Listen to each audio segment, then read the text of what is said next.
पुरुषोत्तमम किस तरह से मनुष्य के जीवन में आनंद, सुख, शांति प्राप्त करते हैं, कैसे वो अमर होते हैं, कैसे अमरत्व को प्राप्त करते हैं। हम लोग जानते हैं अमृत उसे कहते हैं जिसको पान करने से अमर हो जाते हैं। ऐसा अमरत्व जीवन हम लोगों के जीवन में निरंतर हम उस अमृत रस का पान करते हैं जब हम प्रभु के निर्देश को पालन करते हैं। जीवन हमारा परिवर्तित होता है, जीवन हमारा सुखमय, आनंदमय, दुख कष्ट से परे और होगा भी तो उसका एहसास ना होना, ऐसा जीवन यह हमारी शेफालिका घोष मां के माध्यम से इस बात की व्याख्या किया जा रहा है। जिनके माता का नाम हम सभी लोग जानते हैं, शैलोबाला माँ,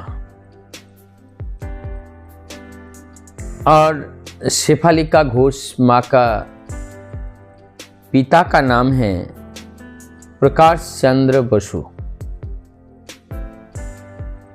शेफालिका का जो मामा है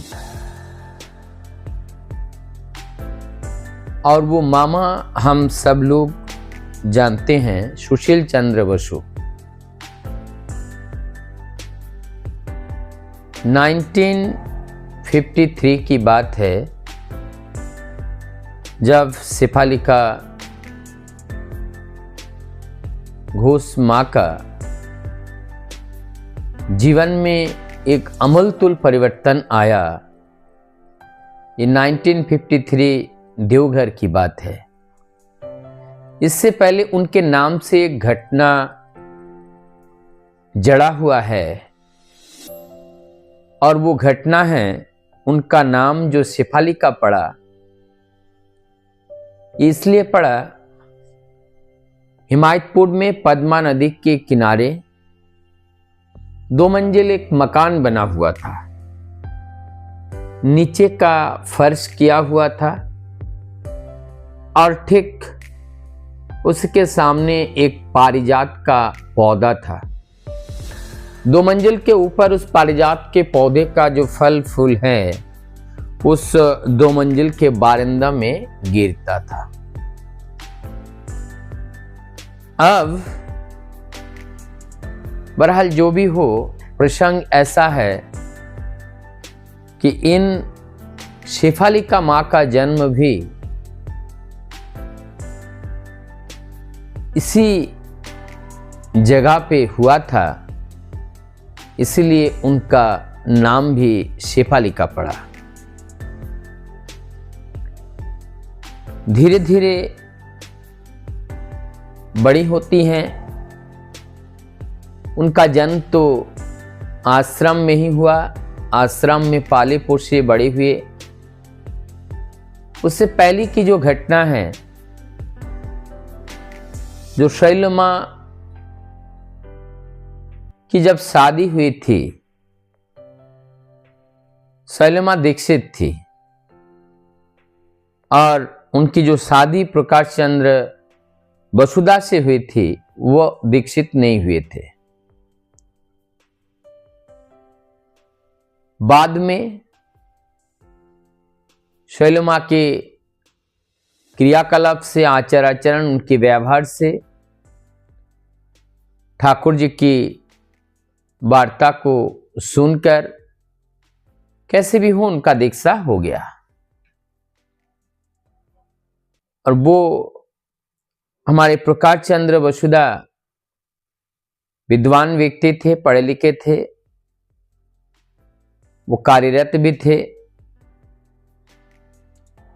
एक बार परम दयाल श्री ठाकुर जी उनको कहने लगे, क्या आप अपनी नौकरी को छोड़कर चले आ सकते हैं? उन्होंने हाँ बोल दिया। सारी घटनाएं सैलोमा को बताई। सैलोमा तो एक ऐसी नारी थी जिनके जीवन में सत्य के अलावा और किसी भी चीज का चिंतन नहीं था। उन्होंने भी अपने पति अनुगामी बनकर आश्रम में चली आई।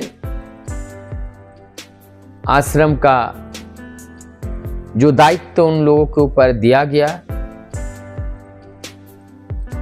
बहुत विनम्रता के साथ, शालीनता के साथ, अपने संपूर्ण शक्ति के साथ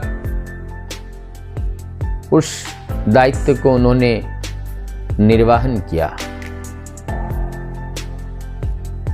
उनके जीवन में कभी भी ना नाम की कोई बात नहीं थी। इस घटना के बीच वहां से 1946 ठाकुर जी के साथ देवघर धाम चले आए। इनके बीच में एक घटना घटित हुआ और वो घटना ऐसा है कि प्रकाश चंद्र वसुधा की कुछ आदत थी कि कुछ नशा करते थे। परमदयाल ठाकुर जी ने उनसे कहा कि ये छोड़ना पड़ेगा, तब जाकर के उन्होंने छोड़ दिया। सैलोमा के भी कुछ ऐसे अवगुण थे। ठाकुर जी ने बोला कि ये त्याग करना पड़ेगा, लेकिन उन्होंने असमर्थता जाहिर की। तब जाकर ठाकुर जी ने कहा कि देखो, प्रकाश दा ने एक ही बार में त्याग दिया, आप क्यों नहीं त्याग पाओगे? फिर सैलोमा ने भी अपना स्वास्थ्य विरोधी जो भी चीजें लेते थे, वो सब चीज उन्होंने भी त्याग कर दिया। इसी बीच ठीक ठाक अपना जीवन चल रहा था। उनका एक बेटे बीमार पड़े। तुरंत ठाकुर जी को बताएं, फिर प्यारेदा को। प्यारेदा ने आकर देखे। देखने के बाद देखा कि आप इनका ये मृत्यु प्राय है। उन्होंने उनको छोड़कर चले गए। मां को पता लगा, सैलोमा को, कि मेरा बेटा आप नहीं हैं। वो परलोक सिधार गए। तुरंत उन्होंने घर के अंदर गए, दरवाजा बंद कर लिया और बंद करके जो कांच की बोतल है उसको कूट रहे थे। अंतर्यामी भगवान इस बात को जैसे ही पता लगा, उन्होंने सुशीला माँ और सर्जनी माँ को तुरंत भेजे सैलोमा की खबर लेने के लिए। और जैसे ही आई, आकर के सैलोमा दिख नहीं रहा है। बाथरूम में गए, अंदर से दरवाजा बंद है। सुशीला माँ और सर्जनी माँ ने दरवाजा को तोड़ डाला। अंदर जाके देखा, सैलोमा कांच की शीशी को पीस रहे हैं, खा करके अपने प्राण दे देंगे, क्योंकि मां की जीवदशा में संतान की मृत्यु कैसे हुई। आप तुरंत सैलोमा से कहने लगे कि ठाकुर जी ने आपको बुलाए हैं, आप जल्दी चलिए। तब जाकर के ठाकुर जी के पास लेकर जाते हैं। ठाकुर जी कहते हैं, अभी अभी तेरा वो बेटा आकर के हमें बता के गए कि तूने दरवाजा बंद करके इस तरह से कार्य कर रही है। और तभी मैंने इन लोगों को भेजा। शोलेमन सोचने लगे, जिस बेटा चला गया वो कैसे ठाकुर जी को ये सारी बातें बताएं। अर्थात उनको समझने में देर नहीं लगी कि इंसान जहां से आते हैं वहीं चले जाते हैं। गुरु का चरण ही परम धाम होते हैं और उस परम धाम से हम लोग आते हैं। सत कार्य करने पर फिर उस परम धाम हमें प्राप्त होते हैं। तो हमारी बेटा की मृत्यु तो नहीं हुई, उन्होंने परम धाम को प्राप्त किया। इसमें हमें चिंता करने की क्या बात है। ठीक इसी प्रकार हम जब प्रभु के निर्देश को पालन करते हुए चलते हैं, उनको जीवन का सार बना के चलते हैं, तब किसी प्रकार का समस्या, किसी प्रकार का प्रश्न हमारे मन में नहीं रहता है। गुरुगत प्राण हो जाते हैं, गुरुगत जीवन हो जाते हैं, तब जीवन की कोई भी समस्या शेष नहीं रहती है। सभी समस्याओं का समाधान होता है। वंदे